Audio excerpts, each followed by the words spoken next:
Hi, today you will get to know the difference between a standard farm layout and a permaculture farm design. Are you ready?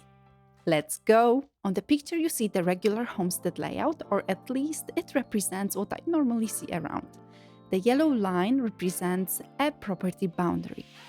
You can see small provincial roads surrounding the north side of the property. So usually a house is built next to the road. Close to home, there are usually outbuildings and animal housing, which is a good thing because we have to feed most animals on a daily basis or milk them.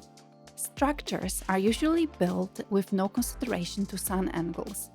I will explain this in the next section. So usually the structures are oriented towards the road and not towards the sun. Close to home, we'd have a garden and an orchard, which again is a good thing because we want to have the fastest route possible to our ripened crops. Then the farm is usually divided into various rectangular, square or triangular sections.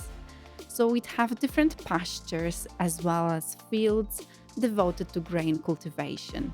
Lastly, we typically have farm tracks, but often the land topography is not considered. So whenever it rains heavily, the tracks may get muddier and muddier, leading to loss of topsoil in a surrounding area. I'd like to show you what's, in my opinion, the best way to plan the homestead layout, because we have an amazing gift from 1970s. We were lucky enough to get a blueprint for ways to cultivate land sensibly, sustainably, resulting in a win-win situation for both the farmer and the nature. Of course, I'm talking about permaculture. Intrigued? Good, let's go. Okay, we start with the same empty area. We start with placing a compass. I'm in the northern hemisphere, so positioning different elements will make sense for northern hemisphere residents only, and I will explain more in a bit. Before we think about placing any elements, any plants, or a house, we have to consider the water flows first. This is a non-negotiable first step to creating a successful farm business and a great permaculture project. So on the picture, you can see the contour lines, which tell us how the land is shaped. On this picture, there is a screenshot of contour map generator. The link will be in the description below. The red color represents the highest elevation point on a map, and the dark blue, on the other hand, the lowest elevation point. On the next picture from Google Earth, we can see what it means in practice, as I changed the settings to show you the exaggerated elevation points to better visualize higher and lower altitude points. So we can see clearly there is a valley here. On the next picture, you can see arrows representing the direction of rainwater flows in the landscape. So all the water flows from top to bottom and from different directions. And our aim is to capture as much water as we can and keep it in the landscape for longer, especially if we're in arid areas.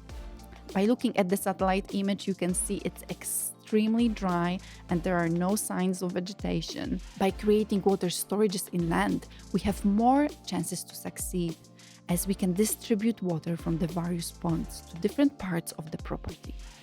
The wavy lines represent swales, which are tree-growing systems. They are created by digging uncompacted ditches and putting a soil on a side to create a mound on which trees would be growing. The ditches naturally gather rainwater falling from the hills. Designing water features is much complex than that, but to move on with this video, let's consider access and structures. Access is very important.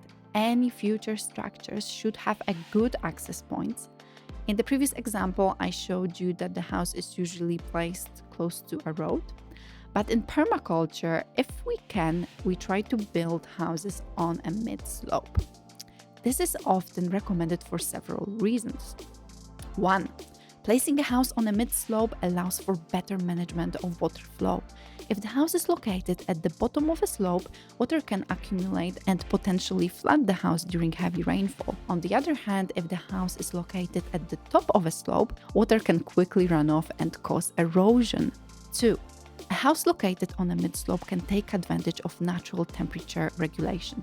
The slope provides a buffer against extreme temperatures with cooler air flowing downhill and warmer air rising uphill. 3. A mid-slope location can provide optimal sun exposure for gardens and crops. I hope you found it interesting. Moving on, the barns and animal housing as well as vegetable gardens will be also in proximity to home on a mid-slope. But now let's move on to the bit you've been waiting for. Plants. Firstly, I will place trees on the steeper parts of the property as they are not suitable to crop cultivation and using heavy machines.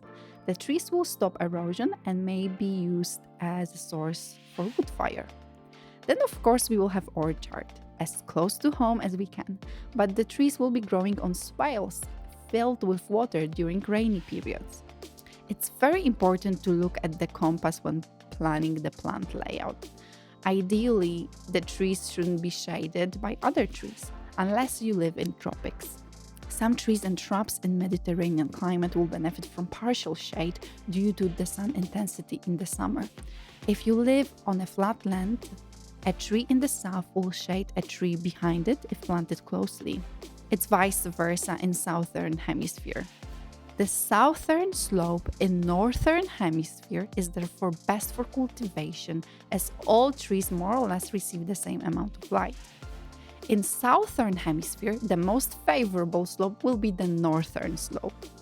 Pastures are also treated differently in a permaculture. Instead of sowing just grasses and fodder crops, we incorporate trees that animals can forage on. This is an important aspect of permaculture design, as it can provide numerous benefits for both the environment and livestock production. Here are some reasons why. 1. Forage trees help to cycle nutrients in pasture systems.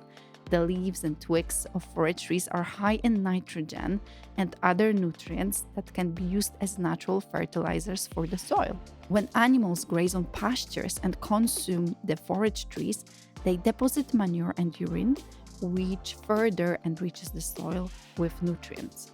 This can also improve the health and productivity of the animals, while reducing the need for supplemental feed. 2. The roots of forage trees help to stabilize the soil and prevent erosion. The canopy of the trees can also provide shade, which can help to reduce soil temperature and moisture loss. 3. Forage trees can provide habitat and food for a variety of wildlife, including birds, insects, and mammals. This can help to increase biodiversity in pasture systems, which can lead to more resilient and sustainable ecosystem. Let me know in the comments if you ever thought of incorporating trees to pastures. Okay, after planting fodder trees, we can move on to sowing grasses, cover, and fodder crops. Next, it appears that in this case, the best place for planting grains for animal feed is behind the barns. They are interplanted with legumes to increase soil fertility and biodiversity. In permaculture, usually a small percentage of land is devoted to cultivation of grains, as most nutrition is sourced from fruit trees, nut trees, berries, and vegetables. However, if one prefers to cultivate larger portion of grains, it of course can be done, but intercropping grains with other species will prevent most diseases. It will decrease the pest populations and will conserve the soil. Lastly, on the bottom of the picture we have dwarf fruit trees and berry bushes. The reason why they are placed there is because that part of the property is higher than the swale with fruit trees, which would mean placing the normal sized trees could shade anything behind it. So such area would be also best suited to pastures with limited amounts of trees. Please note that the whole design would change if we had severe winds coming from either side, as we need to place windbreaks first to protect the crops and animals. If you would like to know more about windbreaks, watch this video. Thanks so much for watching. See you in the next one. If you got value, consider subscribing.